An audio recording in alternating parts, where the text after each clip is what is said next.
On this episode of Ask Keela, we talk about reasons someone may not purchase a home, and also you're interested in being a real estate agent. What steps should you go through first?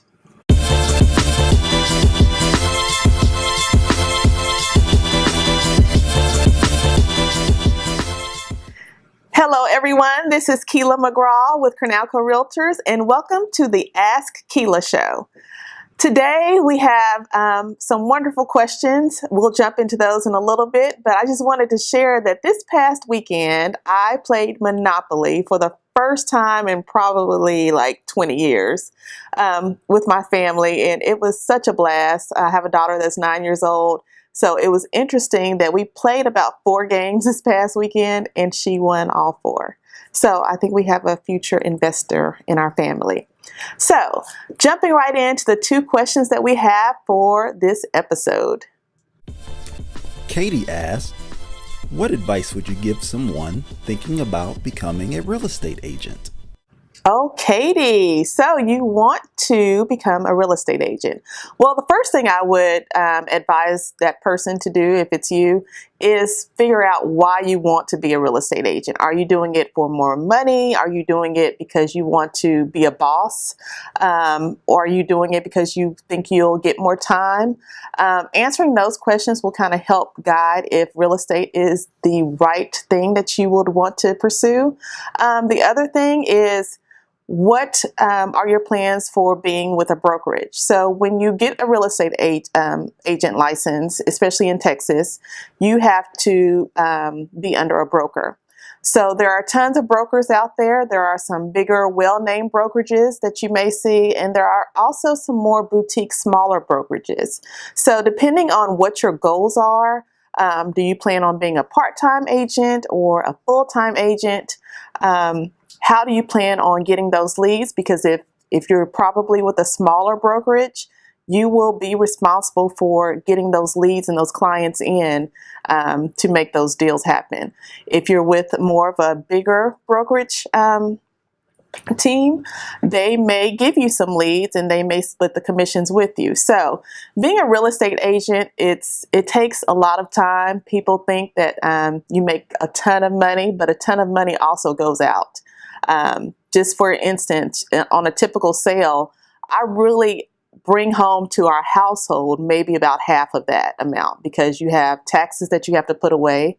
And then also I set aside money to put back into the business. So I would sit down with an agent and figure out how they got started. Ask them some specific questions for how long did it take for you to make money, how much money was going out as far as expenses, and figure out what is your end goal. How much money is it that you need to survive if that's what you want to do full time. Part-time, you can do that option also. It takes time. I did that for a couple of years and it was a great supplemental income for my household, but the flip side of that is that it took time away from my family because I was really doing 2 jobs. So talk with an agent, talk with a couple of agents actually, and find out what their experience was like.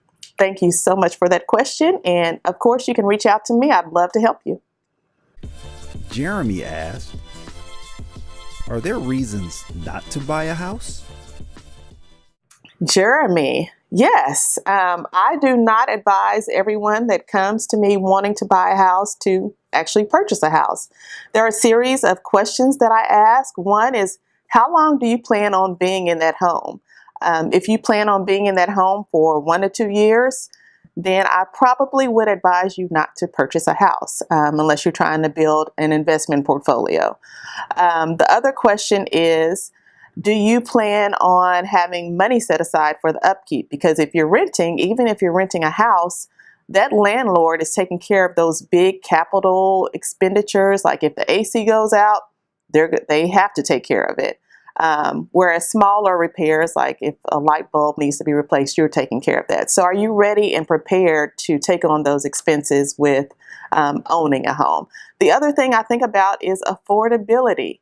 Can you afford to actually purchase a home? Because it's not, if you've been familiar with some of my past episodes, it's not just that down payment and purchasing that house. You have closing costs. Then after you move into that home, you have to be prepared for, am I going to have to buy a new refrigerator? And after you do all of those things to get your home ready, each month you'll be responsible for a mortgage.